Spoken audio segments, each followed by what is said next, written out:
welcome back to the show. I'm Phil. I'm here with Sky Jethani. No. We're not going there. Sky Jetany. Sky the Jedi. Sky the Jedi. I like that one. Sky Jethani. Thank you, I'm Phil. sorry. Yeah, you can't do that to Why? an ethnic name. Oh, it's not politically correct. Exactly. You're so multicultural. That's right. Okay. I want to be Christian Leia. And Christian Talor. Okay, I'll go with that. Or you could call me Caitlin Tazalor, which is my name John Travoltalized. Oh, Something like Caitlin that. Tazalor? Yeah, remember that? That was from a Really long time cool. ago. All right, we're going to talk more about Frenchy things today, so I'm going to do the theme song as Philippe the French P.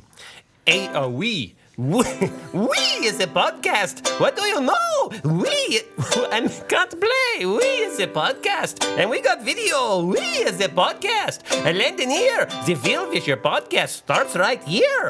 We'll talk to Sky. Hello. Jethani? What's it in French? Well, I don't know. I don't know, but I bet you can get away with it in French. But I can. Jethani, tu sais, oui, little bit of Jethani. And Christian, too.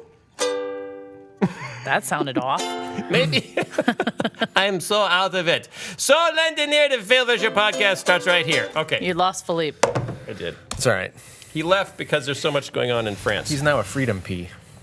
Is a freedom pea. Do the whole podcast in that voice. I love that voice. How about you do the whole podcast as a French pea and I'll do the whole Also, when you podcast. urinate out your prison door window. It's a freedom pea. I cry for freedom. That's terrible. That was really good. My grandfather used to say when he was going to go to the bathroom that he was going to go shed a tear for the Irish. Oh, gosh. Yeah. That's what. My 3-year-old actually did pee out the window one time on top of our babysitter who was washing the dog. It was not appreciated. Wow. On purpose? Like, Yeah. I'm gonna. No, he was I'm just gonna do mad this. and needed to go to the bathroom, I think, so he opened the window and peed, and it happened to be on top of the babysitter. That could happen to anybody. So Yeah, could have happened to anybody. I have a quick question about the peas. Yeah, the French peas. Yeah. The French peas. How Oh. are Jean-Claude and Philippe different? They look completely different. I know they look. How do they sound? They sound the same. Oh, It's me and Mike, but they look completely different. okay. Yeah, completely. All right. Entirely. And they're a little freaky. One of them has a big curly mustache, and they have different eyes. And Well, now everybody has different because eyes. people complained, I can't tell them apart because they were identical. See, and we knew that. Well, why can't they were just be identical twins? Yeah, they're Because peas come in batches. sure they do. They come out of the same pod. That's right. Looking pretty similar. Yeah.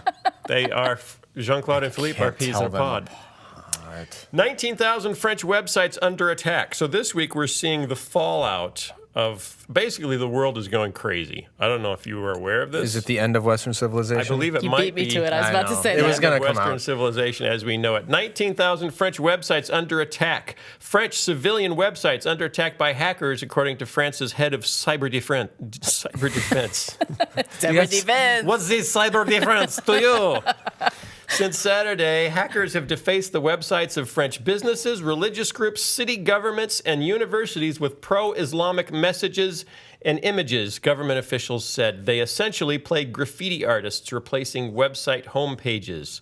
Why are people picking on the French? Well, it's the Charlie Hebdo thing. It's just, it keeps echoing back because Charlie Hebdo put So- Muhammad on their cover again, and all of France united to support it. So now all of France is under attack for I'm hearing the magazine name pronounced differently in different. Charlie Hebdo. That's sort of the English American. Hebdo. But it's Heebie-jeebie? Charlie Hebdo. is Yeah, the- well, Oh, that's pretty good. that's- we're English, so we don't I know. make those noises. I just don't know what the proper pronunciation Charlie is. Hebdo. There you go. But you can't just go, the scope of the attacks know. on Charlie It's like it bothers me Hebdo. when people order Mexican food with a Spanish accent, Yes. as if that's the only Can time. I have 2 tacos? And 1 burrito? No, I would like an enchilada. I can't roll my R's, so I Yo hablo español. Solamente es That's a birth imposible para defect, mí yeah. hablar Must be. contigo porque tú no hablas español. See, okay, Oui, oui. that'll do. But that's not all. That's not all. That's not the end of it? No, there's more. Because free speech is going crazy. A French comedian was arrested. Oh, I heard about this. You heard one. about that? Yeah. I did not. Notorious French comedian Dodon. What?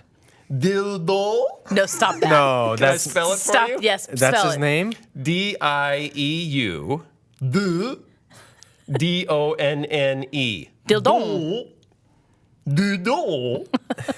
French comedian. I hope everyone's watching this on video because Phil's face is Notorious fantastic. French comedian Dildon is to stand trial for being an apologist for terrorism. What? Apologist for He's terrorism. a comedian. He's apologizing for terror? No. Like a defender of terrorism. Oh.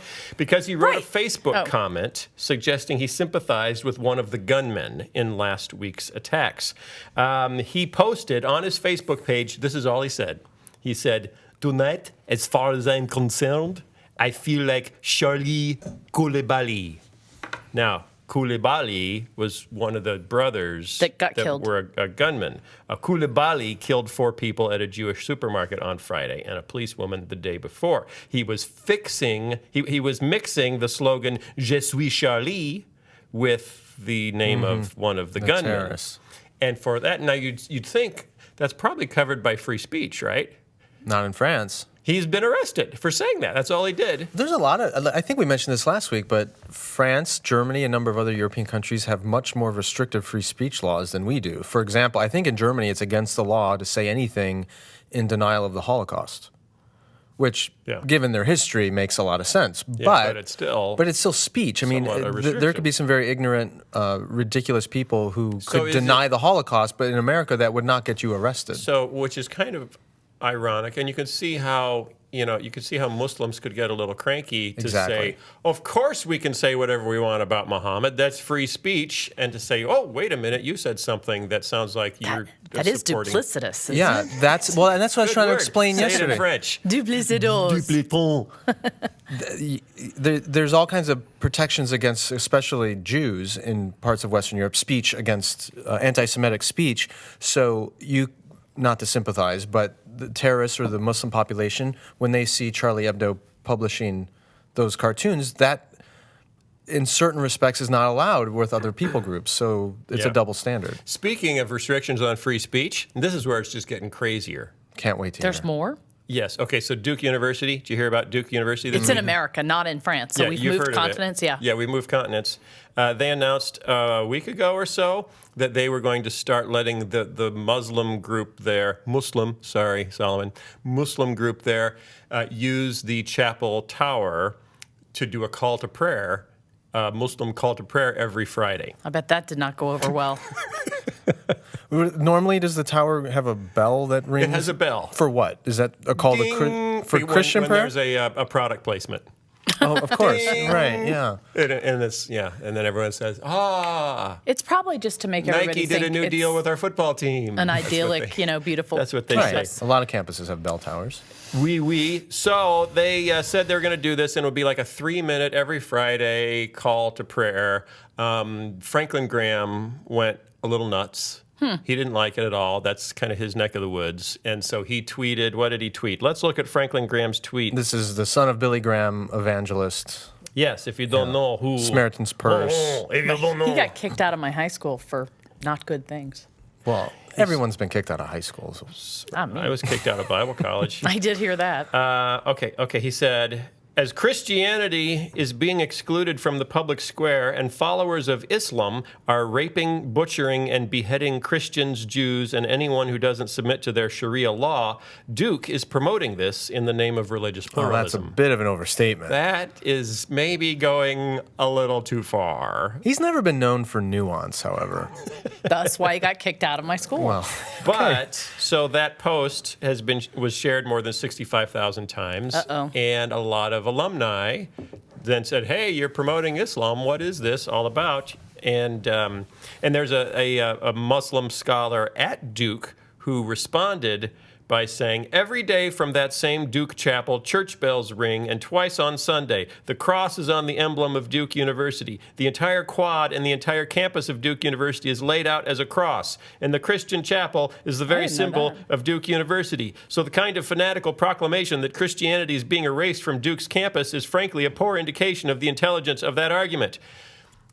Couple of things there. He may have raised some good point. I don't know that a bell dinging is the equivalent of because the call to prayer is pretty explicitly, Right. it's like reading the Lord's Prayer from the top That's of exactly what I was thinking. bell If tower. the whole campus had to stop and listen to the Lord's Prayer from the middle of campus, Right. that's a little different than That's- saying, hey, a couple hundred years ago, this university was built around Christian ideas and there's a Yes. chapel here. Yeah, and technically, not to defend Franklin Graham, but he didn't say Christianity was being erased from the campus of Duke University. He said it was being erased from the public square. That's a slightly broader. And the last thing this guy said was saying Christianity is being erased is frankly a poor indication of the intelligence of that argument. That statement doesn't even make sense. Yeah, it doesn't. the int- Even I realize that. A poor indication of the intelligence of an argument would simply mean you can't use that argument to indicate someone's intelligence. Right. So that has nothing to do with whether it was a smart thing to say or Right. not. Having said that, Duke backed down. Oh, really? This is interesting. They changed their minds. Yeah, it's probably because of money. Probably. I mean, there are probably some donors or funders or trustees or somebody who said, hey, I don't like this, and they were going to pull their checkbook. The original plan drew the ire of evangelist Franklin Graham, who urged Duke alumni to withhold support. There you go. Yeah. Because of violence against Christians that he attributed to Muslims. The spokesperson for Duke says there was considerable traffic and conversation and even a little bit of confusion, both within the campus and certainly outside about what Duke was doing. The purposes and goals and even the facts had been so mischaracterized as to turn it into a divisive situation, not a unifying situation. So apparently they intended it to be unifying. Their timing was a bit unfortunate. As is the Charlie Hebdo Exactly, and all, yeah. and Dudon being arrested and all, and Well, there were some articles. There, the one by in the New York Times by what's his name? Columnist, conservative columnist, New York Times. You notice David he's not Brooks. looking David at Brooks. David Yeah, Brooks. sorry, David Brooks. Didn't even glance It was, at me. but he wrote a great piece about free speech after the Charlie Hebdo thing, talking about U.S. college campuses being, terrible on free speech because Bill Maher couldn't go and speak somewhere because they didn't like his ideas, and Connie Rice and these other people who get booted from graduation ceremonies and things. So there is no free speech on college campuses. So, But it gets even worse. Sky. oh no, I don't know if you man. heard about this. Oxford Press has banned pigs and pork references from any of their books. what? I thought Wait. We can't write a book about pigs, period? no, you're joking. Oxford University Press has banned references to pigs and pork in its publications in order to avoid offending Jews and Muslims. Wait a minute, I thought they just couldn't eat them. They can't read about They them. can't read them? And this is the quote from Oxford Press. Many of the educational materials we publish in the UK are sold in more than 150 countries, and as such, they need to consider a range of cultural differences and sensitivities.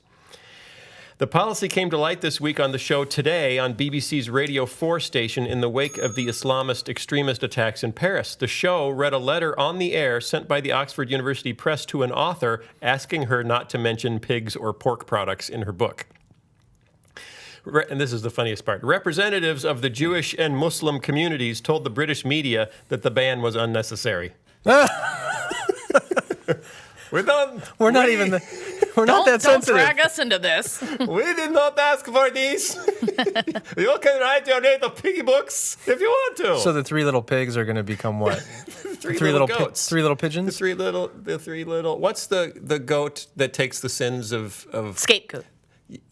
But isn't there? What's the Jewish? They put the sins on the goat and they send him out. Yeah. That's scapegoat. Yeah. Okay. Is that the Hebrew term? Isn't there another? I'm term? sure there's not a Hebrew. There is a Okay. Hebrew When word I for said it. scapegoat, did you not think I knew what I was I talking remember about? that being connected to it, but I was thinking I just read something that was more specific than that. So I was looking for like a Hebrew word for it. Yeah. I don't have that. I don't The like- goat of Chalash Namoyne. There it is. Have you heard of that goat? Boy, can he Right. dance. But he doesn't read pig books. Wow. Is So that the nuttiest thing? that's pretty nutty. I think it's only for academic books. I don't think it's like they won't. But that's all they publish, I thought- right? Oxford Press. Do they? no, they do, well, probably. Do they do? Well, they said educational books. I don't know if they do like Yeah. lower grade education books, but No. maybe a prohibition on any pig leather bound books. Oh. But I don't understand why. This little Right. piggy went to 'Cause, market. You know, Not do you anymore. realize that under that Not anymore. under that restriction they couldn't publish the Quran or the Bible? Because they point. do mention pigs. That's a great point. Yeah, they might. So it's a be. little bit of a ridiculous standard. And Seems like a very big overreaction. doesn't it? Yeah, and do you know what Rupert Murdoch said? Oh, Lord, please. What? Rupert Murdoch is. Can you do his accent? He's Australian. No, I don't do Australian. Oh, that's right. And I've gotten in trouble. That's your kryptonite. When I've tried. I can't do it. I can't do it, Captain. It's his lead. He can't see It's through too lead. much for me. He tweeted and said, though most Muslims are probably. Didn't he say Muslims? He said Muslims. Yeah, but it was, right. It's But the I'm old- trying to please Solomon at all Okay. times, every day, moment of the Solomon's day going and to night. love that. Most Muslims on the Barbie may be peaceful. He said maybe. It may be true that most Muslims are peaceful. But what is happening inside Islam, the jihadist movement, is such a cancer that every one of them basically needs to take responsibility for it. Right. So That's like saying all of us Christians should be responsible for Westboro Baptist. Right, which is what J.K. Rowling said. Right. And wait a minute, I have the quote here. Why? Never mind. I just don't understand why some of these people think we care what they think. Like, I don't know why anyone cares what we think. I really don't know why people care what I we don't think either. But to, like J.K. Rowling or Rupert Murdoch, their views on international Islam and its various cancers, I don't care what they think. Yes, what Rupert said was, but he's got, how many gazillion followers does he have? He's, one of the, probably the single most influential individual Media figure. in newspaper Right. and media. He said, maybe most Muslims peaceful, but until they recognize and destroy their growing jihadist cancer, they must be held responsible. Well, what does he suggest as Yeah, what holding does them? that mean? How That's do you? what, the comedian Aziz Ansari? Yeah. Okay, he responded and said, well, first he responded and said, please tell me what you have done to stop any and all crimes committed by people of your religion. And then he responded again and said, Roops, can we get a step-by-step guide? How can my 60-year-old parents in North Carolina help destroy terrorist groups? Please advise. Was there a response? No, I don't think He so. calls them Roops. He called them Roops. I think because they're close.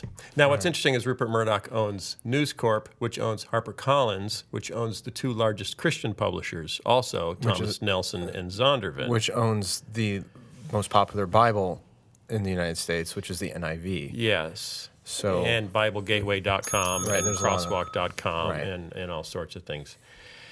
So that's nuts. Wow, this has been a crazy couple weeks. I know. Where's it all going, do you think? What happens next? It's the end of Western civilization. That's what happens next. I mean, I not don't know. looking There was good. some interesting discussion on your Facebook page. I don't know if you saw that, but there was someone that was telling us about sort of the numbers. They were having a conversation with you about, a guy named Chris. the numbers Oh, yeah. in have Europe, that. right? What did he say? It's demographic stuff about Yeah, right. which I mentioned him. We talked about it in an earlier podcast about how secular Europeans are not getting married and having children, so the population is declining, which is being backfilled in then with immigrants who they need to keep the economy going. Right. But tend to reject secularism. Exactly. So the secular worldview, at least the consumer secular worldview, is an unsustainable one. And the same thing's happening in the United States, but at a much slower rate. And as we mentioned last week, Right. we're able to maintain a growing economy because of immigration, but most of our immigration is coming from Latin and South America, Right. which doesn't carry the same problems with it that Middle North Eastern and Africa, North yeah. African immigrant Right. has. Okay. Next, what we're going to, do you know what we're going to do next? What? Can't wait. Sing a song around a it's campfire? clear that Western civilization is now breaking down, right? We're going to start a think new so. one? All in the name of Charlie Hebdo. To celebrate the end of Western civilization as we know it, we're going to answer some viewer mail. Oh, great. So, yeah, I thought that would be fun. 'cause Okay. I've had some questions that I've been dragging around for a while and haven't gotten around to them. The first one isn't really a question, but I just have to read it. Mike says, the power of the podcast jingle prevails. Oh, no. Yesterday, I had to get 2 shots at the doctor's office. Being a 48-year-old man, you and me both, And Mike. me. I'm not a man. I guess. Whoops. 48. Okay. Is it Friday already? You learn something every day. I still have a big problem with shots and sometimes pass out or get sick. While receiving my injections, I quietly mumbled the podcast theme song to myself. As the second injection really started to bite, I said out loud, "And we've got video!" Oh, goodness. I'm sure the nurse wondered what that was about, but guess what? I experienced no fainting or sickness this time. Wow. The podcast song pulls through for another faithful listener. Okay. You know what? If you want Mike on your team, you can have him. Secondly, is he claiming that the podcast theme song has some kind of miraculous sacramental power? In Strength? this case, yes. It may have just been a one-time It thing. kept him distracted. Like a statue crying, that sort of thing. It may not be repeatable. Did he get a lollipop after his visit? I didn't. What's the next Okay, next question. Thanks, Mike. Sky really appreciates that. Yeah. Catherine Fisher says, and I had this question for a couple of weeks that I've been wanting to answer, but we keep running out of time. Here's a question I'd love to ask atheist and Christian alike. When the Big Bang Theory was proposed, what did it replace? I asked someone once and they said creationism, presumably young Earth. And I'd love to know what percentage of Christians and atheists actually believe that. Probably a fair number of Christians believe that. I'd say 0 atheists believe that, and it's actually not true. So you should not believe that either. And this is a pet peeve of mine, which is why I thought I would bring this question in. The Big Bang Theory did not replace creationism. In fact, it was discovered by a Catholic priest and promoted by the Pope. The Big Bang Theory, initially, it was simply an observation that the universe is expanding. And then people said, wow, so what does that mean? Before the Big Bang Theory, the theory was that the universe had just simply been exactly the way it is forever. A static universe. Yes. Yeah. Right. And then there was the observation that, wait a minute, it's moving. It's like everything is stretching out. It's not like sitting still. So if everything is moving apart, it means that one time in the past, everything was all together, like in one seed, and then it started. So the implication of the Big Bang Theory was the universe has a beginning. This was upsetting because if you're a scientist and you're looking for completely naturalistic explanations for everything, what could explain the beginning of nature? And some people said, boy, that sounds an awful lot like Genesis 1. And they didn't like that. So then they moved to, okay, well, let's say the universe is expanding, but maybe, and this was a new theory called the steady state universe, maybe it's constantly being created at the middle, at whatever the center is constantly creating new universe, throwing out, and that's been going on eternally. So then we don't need to figure out what started it. And now we've shown that that actually isn't true because the Earth or the universe is different ages depending on how far out you go.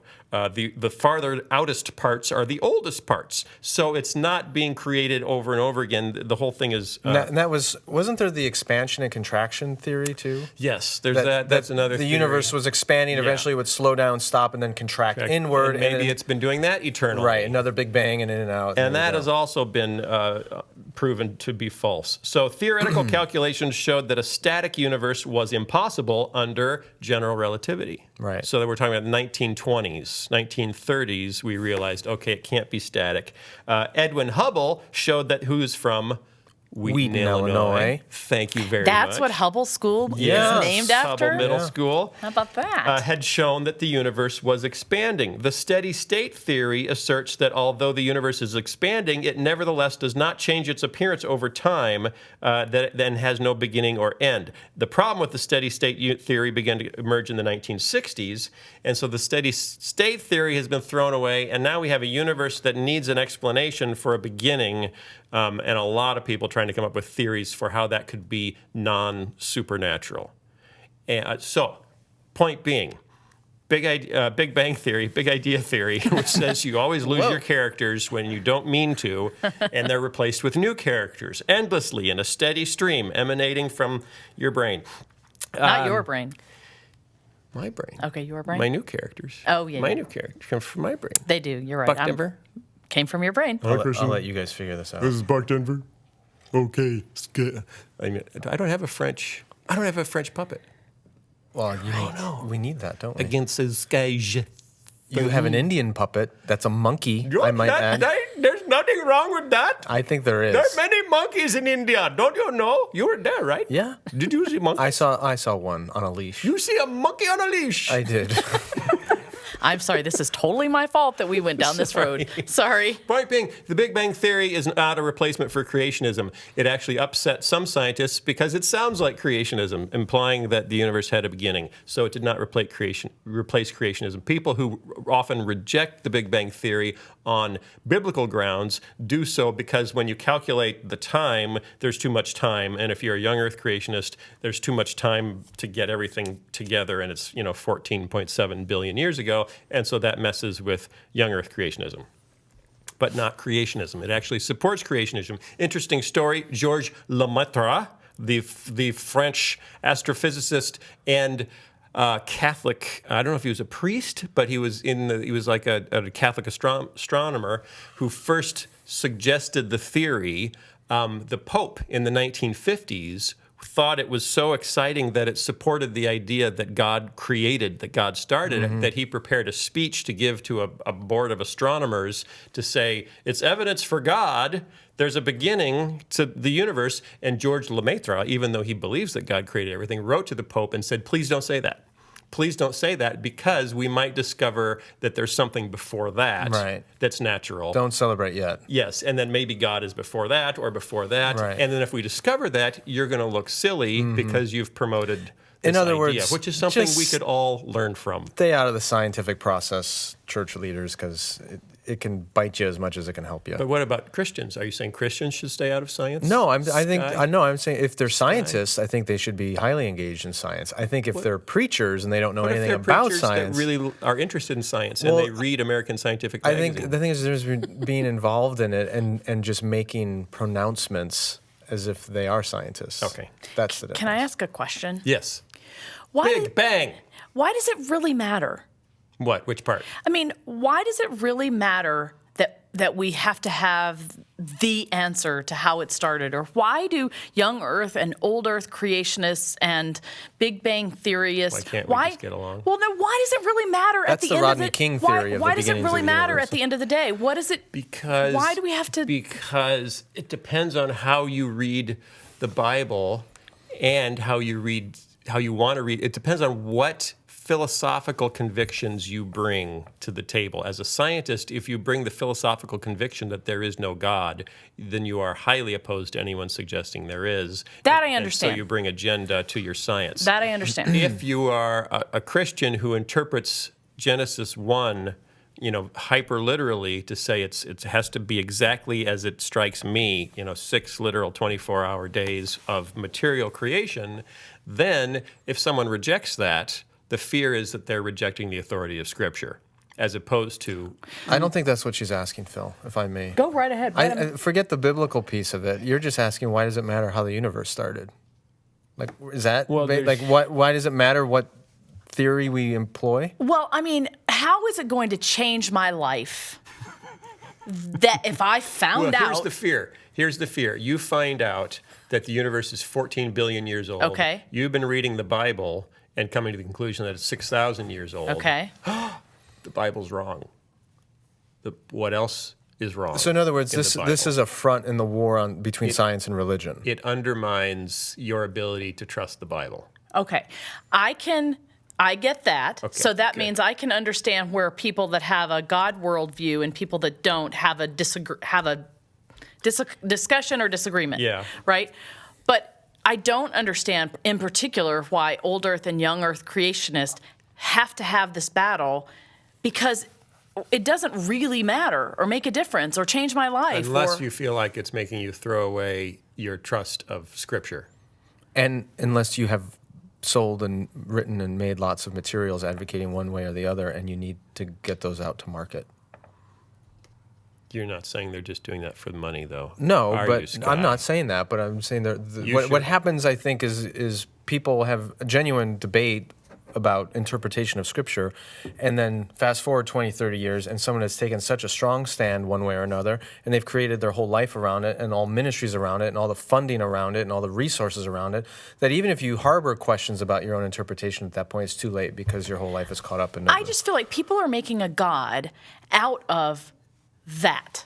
the argument or the discussion or, I just feel like that becomes so, important that becomes more important than a relationship with that God. Matthew on our Facebook page, tell her why she's wrong. No, don't do that. Okay. He's unleashed the hounds. You will Yeah, don't do anyway. that. You will anyway, He right? will anyway, but Yeah, okay. I'm not going to read it, so don't waste your time. Okay. In What's in the Bible, I talked about the Big Bang and talked about that, some people think it happened a long time ago. Some people think it happened about 6,000 years ago. Do we know for sure? We don't know for sure which. You got in trouble for that. I kind of got it. Well, and I knew I would. I knew, we had bookstores send back their videos over that. You know what's remarkable is they'll send back your videos over that, but they won't send back other books and videos that teach flat out heresy that pretty much everyone's in agreement with. That I find remarkable. That is interesting. Yeah. Yeah, that's not the topic of today. I know, but Michelle Phoenix says, Phil and Sky, if you were to recommend 2 to 3 books to adults who are struggling to reframe their faith in a rejection of the platitudes they've heard all their lives, moving from inherited beliefs to a more comprehensive and intelligent reading of scriptures, which books would you recommend? Yeah, I want to know that too. I work with young and older adults who have been steeped in, she describes, fundamentalism and are looking for a way forward while considering rejecting it all. If someone is going to just chuck it all because of the specific thing they grew up with that they're questioning now, what books would you recommend? I believe she said Phil and Sky. Yeah, right. But I'm the host. Yes, so he asked you first. There's one I've recommended pretty regularly to that kind of audience, which is N.T. Wright's book, Merely Christian. Is that what it's called? Not Mere Christianity. That's Simply Christian. It's Simply Christian. Sorry, Simply Christian. I always get Mere Christianity. And that sounds like a book You're for me. Simply Christian. Simply Christian. But he does a very nice job at a very accessible level. It's not an academic kind of study like some of his other works are. I think he may even have written it under the name Tom Wright. Yes. Because he has... To be warm and friendly. Right. His scholarly works are N.T. Wright, and his more warm, friendly stuff, his pastoral kind of stuff is Tom Wright. And his children's books are Skippy Wright. Tommy Wright. I want a T-shirt that says "Simply Christian." Simply Christian. I think that'd be a great T-shirt. But he kind of walks you we're through talking about right sorry. an overview of the Bible and core Christian teaching, but from an accessible, intelligent, thoughtful point of view, which I've appreciated. That's a good one. That's one. Now your turn. That's a good one. Well, it depends on what. I don't have a good one that's like an overview of everything. Right. I mean, You should write one. I'm really loving, Dallas Willard's Divine Conspiracy, which I finally good one. read, all the way through because it's long. You've never read all the way through that? No. It's hard. I can't believe I've been doing this podcast with you for almost 3 years. I and know. You haven't read that book. I know, and that is just, I think, vital. So I would highly. But that's recommend pretty. that. he was a philosopher. That's a tough book. Yeah, I know. Parts of it. That's is- why it's taken him so Oh, long. I know, but that's not something you'd recommend to a young adult who's kind of wrestling with their. No, depends not a on young the adult. Depends on the young adult. I Chronicles guess. of Narnia. What do we recommend to a young adult? Mere Christianity. I would highly recommend With. That would be a good I one. would actually. Well, that's what I wrote. I wrote it for that audience. I'm going to recommend With. There you go. I'm going to But recommend Mere With. Christianity, I'm actually reading that again right now, and I Yeah. do think that would be a really good one because it tears everything down and starts at the beginning of why in the world you would even want to think this is true. Yep, So that's a good one too. I need more. I don't have. I usually they're topically specific. Right. I've been reading a book. It's more of a scholarly book about did God really command genocide in the Old Testament? Those passages that are, that's an interesting question. But that's a question that comes up a lot with people who are struggling with the Bible, and but it's such a specific sliver of the Bible. It's not kind of the whole Christian life thing. So, or if you're dealing with Genesis 1, we've had Dr. Walton on here, and Right. so if there's specific questions or specific There's issues, some good books on. Did he write the book Reading the Bible with Ancient Eyes? That wasn't Walton. No, that was our friend Brandon O'Brien. Brandon O'Brien. Yes, Hi. he co-authored the book Misreading the Bible with Western Eyes. Oh, okay. Is There's that what another one there's about another one? Ancient Eyes. Which, I think Dr. Walton did write one about Okay. popularly misunderstood passages Yeah, or something like that. Okay. Laura Beth Kleinfelter. I like that name. Kleinfelter. Fun to say. Do you know what a felter is? Yes, he makes hats. Made hats, right? They used felt to make hats. Oh, a felter. You're Felter. surprised I knew that, I aren't you? thought that was someone who goes to prison for inappropriately touching women. Sorry. Okay. Thanks for another great podcast, Phil, Sky, and Christian. Sky and Phil, could you... This happens all the time. Why am I even here? Could you talk sometime? We had a few responses to this. Could you talk sometime about how to read the Old Testament and apply it without living in the wrong testament? I said that last week. Right. I said you have to make sure you're not living in the wrong testament. And a couple people said, wait a minute, what does that mean? Are you telling me to throw away the Old Including me. Testament? And I said, no, I'm not telling you to throw away the Old Testament, but the Old Testament is fundamentally about the people of Israel attempting to follow a set of rules to find righteousness. The New Testament says, all right, now that we've seen that, we know that doesn't work. We know how righteous God is, and the Old Testament shows us the righteousness of God.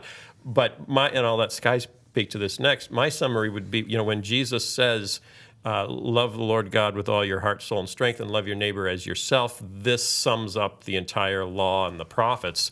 What he's basically saying is the law of love replaces the Mosaic law and achieves the righteousness that the Mosaic law never could. So when we live in the Old Testament, we're thinking about rules, and and if we really, really want to live in the Old Testament, there's rules about what you do if someone gores your ox with their ox and how much you have to pay them. There's all sorts of crazy rules. There's rules for if you're a dad and you want to sell your daughters into slavery. What are the rules for selling your daughters into slavery? Okay, we don't really follow that because it's not for us. It's fascinating stuff. And it shows how the Israelites were supposed to be different than their neighbors, and it shows ultimately the righteousness of God and how high his standard is. But the New Testament shows us a whole new way to achieve that righteousness, which is not about rules, it's about relationship. Sky. That was very good, Phil. Thanks, Sky. That was. It's a very complicated issue, despite Phil's rather simple explanation, which is good and accurate. It's very complicated, and it really comes down to hermeneutics. That's a big word. It is a big word. What does that It just mean? means Who is he? how you interpret hermeneutics. Yeah. Is a she, clearly. Herman Udix. Hermeneutics. Herman Udix. Okay, you two, keep going. He was on the Monsters. Love that show. I think it was Dr. Walton who said that we have to remember the Bible was written for us, but not to us. Right. And frankly, a lot of us in the church have a very one-dimensional view of the scriptures, and we try to take every passage, no matter who it was written to, or the context it was written in, or the history, or the culture, and we try to just extract principles that I then live my life by. And that's a horrible way to read scripture. 7 tips for Exactly. a godlier Right, life. and we take all the stories in the Old Testament, Jacob or David or whoever it is, and we try to extract ways to live based on how they did. And when people take the Song of Solomon and make that into some kind of manual for marriage, when it's about a dude who had hundreds of wives, it doesn't translate well. But that's what the self-help kind of sentimental evangelical subculture wants to do with Scripture. So we haven't taught people very well how to read it in a nuanced way. So apart from what Phil said, which is really good, we have to remember that these texts were not written to us; they're written for us, and they were written to an ancient people in a particular historical and cultural context. And much of it doesn't apply directly, but what it does do is illuminate for us the character of our God, who is then fully revealed in Jesus. So that's another thing we need to do, is recognize that Jesus is the author and perfecter of our faith. He's the one we fix our eyes on, and anything we interpret from the Old Testament has to come through that lens. So his reinterpretation of the law and the prophets, as you stated, is an important one. His reinterpretation of Sabbath laws, his reinterpretation of dietary laws, his reinterpretation of ceremonial laws. We don't have a temple. We don't do sacrifices. All of that was reinterpreted by Jesus and his apostles. So we have to start there in order to know how to read the Old Testament. Is there a good book on that? There are some good books on that. Same book we talked about. Yeah, that's one. There's a book by Christopher Wright, another Wright, not Tom it's not Wright. another pen name. No. It's Christopher Wright I think it's called Knowing Jesus Through the Old Testament. And I read it 25 years ago probably, but it's just an evergreen book. It's fantastic. Are you old enough to have read things 25 years ago? Yeah. Okay, just checking. See, Comic books and You were like, P.S. I love 20 you, years yeah. ago. Fine. 20 years ago I read it. I was like 18. Or like Pat the Bunny. Okay, 18. So 20 years ago. Anyway, Christopher Wright, Knowing Jesus Through the Old Testament, I think helps with some of that and understanding how the Old Testament is a foretaste of Jesus and how we read it backwards. There are other books out there. I think there's a series of books called Perspectives or something like that, which would give multiple points of view on issues like on the rapture or on Genesis or whatever. And I think there was one written by multiple scholars about how to interpret the Old Testament. This is also a debated issue. Yeah. There are some Christian scholars out there who think we still need to do all this stuff. I don't like them. No, I don't think they're right. And flat out wrong, actually. But there's a lot of debate of, well, what parts of the Old Testament can we say have been fulfilled and which ones haven't? Right. A lot of different ways to cut this. Christian has a question. Yeah. Okay, so this may be a silly question, and this is why nobody ever asks my opinion. It's but not silly. It's simply Christian. It is simply, this is a very classic, simply Christian question. Okay, I get all that. But we still follow the Ten Commandments. But we actually have modified them. Well, I'm going through this in the devotional right now. We Okay. just, actually, right after this podcast, I got to write the devotional for tomorrow, which is about honoring your father and your mother. okay. Well, so why then do we feel like following those 10 commandments still applies, but the rest of it doesn't really, other than to point us to who God is? Have you watched What's in the Bible? Yeah. Because we talk about the difference between ritual holiness and ethical holiness as two very broad categories of the Levitical laws. What episode is that? You can also divide it three I may have ways. skipped that one. Now there's 3 ways. There are 3 ways. Not So- to be outdone. Not to be outdone. In the Pentateuch, which is the first 5 books of Yes, Moses, I knew that. right? I learned that in What's in the Bible. The laws that God gives tend to fall into 3 categories. So there are ceremonial laws, which have to do with the priest, washing and the cleansing. right, and all the that. temple, and all that Got kind that. of stuff. So that's ceremonial. Then there are the moral laws. Which is all the don't sleep with her and don't sleep with him Don't and marry murder, her. don't steal, and then Yeah. there are the political laws. So just how do you exchange money in this culture? How do you handle property in this culture? How do you pay somebody if you accidentally Marriage and divorce and right, Right. all that political stuff. So Ceremonial. ceremonial, moral, political. Political, okay. So political has to do with running a country, basically, Right. how to run a culture or a society. Ceremonial has to do with how to run a temple and a religious system. And what a lot of scholars would argue is that in the New Testament, the ceremonial is done because Jesus was the final sacrifice. That's all finished.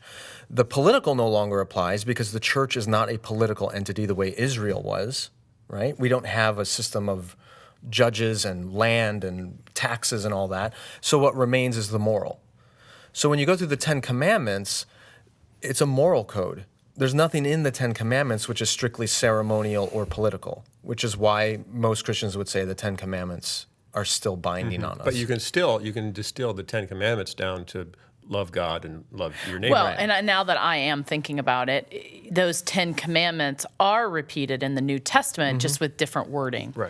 Right. The same basic ideas are there. Now, what I was talking about last week specifically, and what led to this, was Deuteronomy 6, where it says, teach these things Moses says, teach these things to your children when you go out, when you come in, bind them on your foreheads and your doorposts. Which people do these days. And we use that, what Jews still do. And so do Christians. They put them all over their... People cross-stitch them. They Christians cross-stitch them. They paint them on their babies' Jews walls. tie them to their foreheads and get in trouble on airplanes when they try to take out their little forehead boxes and put them on, and the people sitting around them freak out and think they're terrorists. And there have been 2 flights diverted in the last year or 2. Wow. Because of that, because of Orthodox Jews. See, this is trying why to we do need their basic prayers. religious education in our, No, that's not a terrorist act. He's praying to his phylactery. Is that what they're called? Yeah. They're phylacteries, right? That's a scary word. So- anyway, yeah. but my point is, Sounds smelly. so what I was saying was that the emphasis in Deuteronomy 6 is about teaching the law to your kids so they don't mess up, so they they can be don't get it perfect. wrong, so that you don't get kicked out of the land.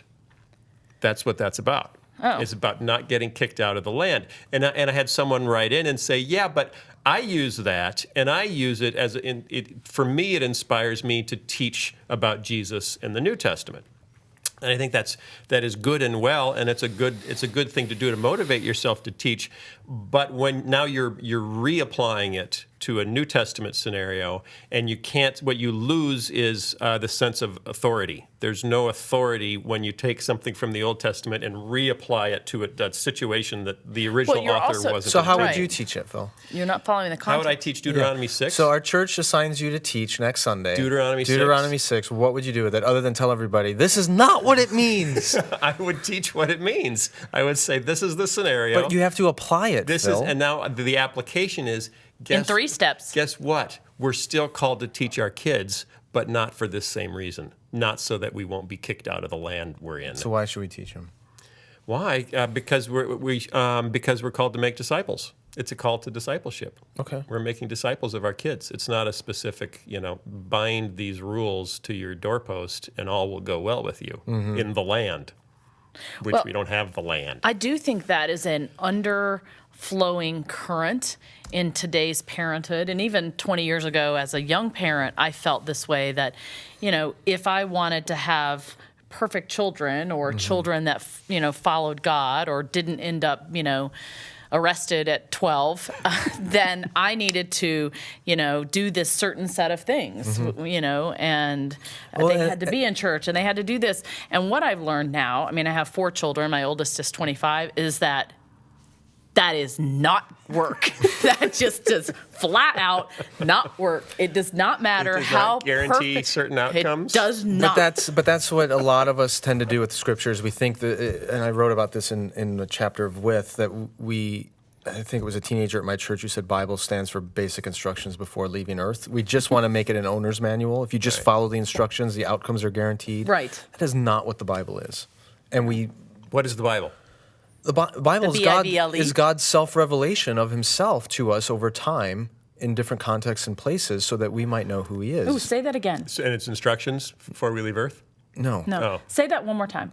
The Bible is God's self-revelation to us through history over time of his relationship with his people so that we might know who he is and then have our own relationship with him. I need that on a T-shirt. No, on your forehead. On my forehead. I need to see that every morning when I wake up. All right, a new line of Phil Vischer podcast phylacteries. That doesn't exist. Okay. Probably never will. Do they have? So we're pretty much done. There was one more little question, which I think you can respond to quickly. Hi, Phil. This is from Aaron.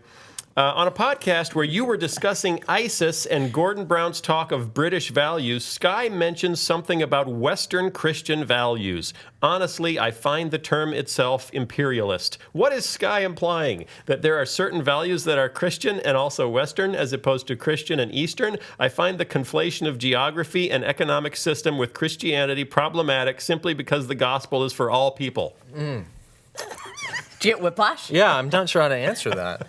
Okay, What do you mean when you say Western Christian values? I mean that there's a history to Christianity in the West which has developed in a certain way, and there is a history to Christianity in other contexts which has developed differently. So, for example, when Christianity moved into Africa, especially sub-Saharan Africa, or into Asia, places like South India, it's influenced by a different environment. And so what's emerged in those places is a way of practicing Christian faith, which frankly looks different than it does in North America or in Western Europe.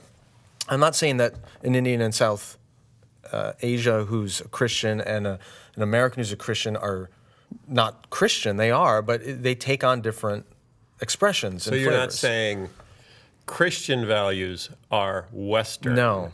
You're saying there is a specific set that we have inherited of values from the Christian West. Yeah, so for example, because Western culture has been so, especially now, so individualistic, we tend to heavily emphasize those teachings of Scripture that apply to the individual. Right. Whereas if you go to places that are more communal in their culture, they will more emphasize passages of Scripture and ideas from Christianity which are more communal. It's all Christian, but what gets emphasized is different. Interesting. So personal responsibility in the West, more often communal responsibility in the East. A rights-based understanding of right and wrong in the West, whereas a shame-based understanding, shame and honor-based understanding of right and wrong Because you in the East. interpret, you take what's in your culture and who you are and how you were raised, and you then sort of understand this new Right. information Right. with what you already So I'll have. give you one example that scholars have actually tested.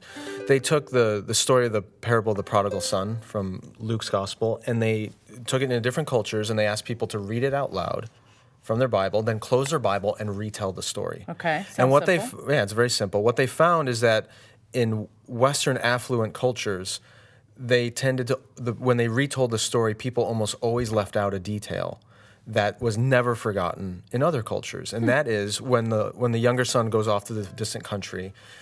They say he squandered his wealth on wild living, which is accurate, but they never remember the fact that a famine hit the land, and therefore he was destitute. Whereas in Eastern cultures, they usually emphasize the fact that a famine hit the land. Because they've had famines. They've had famine, but beyond that, in Western cultures, we think that spiritual life or the Christian life is all about personal responsibility. And if you are not personally responsible with your resources, like this boy in the story, he was irresponsible. That's what sticks in our heads because we're Westerners. Right. Easterners think communally, and they're thinking, well, yeah, maybe he was irresponsible, but the real problem is he's in a land where there's a famine and there's no opportunity. So he's a victim of his circumstances, not just his bad decisions. So there's a case where Westerners tend to have a blind spot to something Scripture clearly says in that story because of our cultural context. Now, the Scriptures clearly teach personal responsibility. It's a combination It's of a both. combination of the two, but there's a case where your culture kind of determines what you end up emphasizing. That's all I'm saying. It's all Christian, but what gets emphasized in Western Christianity is often very different than what gets emphasized in Eastern Christianity. I have a question for you. Go ahead. Do you know what it means when I start playing my ukulele? Yeah, I know, but I know. I choose to ignore He it. usually does it to me. It means you're supposed not to you. wrap it up. It's wrapped up. It's done. We're done here. Okay. Now you sum all that up in a sweet little song that we can remember. Hey, if you're an astronaut, you're drinking Tang and probably thinking about the Big Bang. But hey, if you're French and you like to draw pictures, please don't draw Muhammad, mister, cause you're just asking for trouble. And now your website's getting hacked on the double, and there might be a stock market bubble that might crash if we can't figure out to keep Western civilization going, whether it's Christian in its values or not. That actually made sense. That's because I gave And him you did- time to think about the song while I was talking about the... I wasn't. I was thinking, stop, Sky. I'm playing my ukulele already. That's all I could think. I just don't respect the ukulele. I was just being filled with rage. Growing You know rage. what? If you're filled with rage, you should not be holding a ukulele. It just does not intimidate. There'd be no wars. If every angry person just had a ukulele, no one would get hurt. I agree. It'd be love and puppies. You two are a mess. See you next week. Bye. Love and puppies.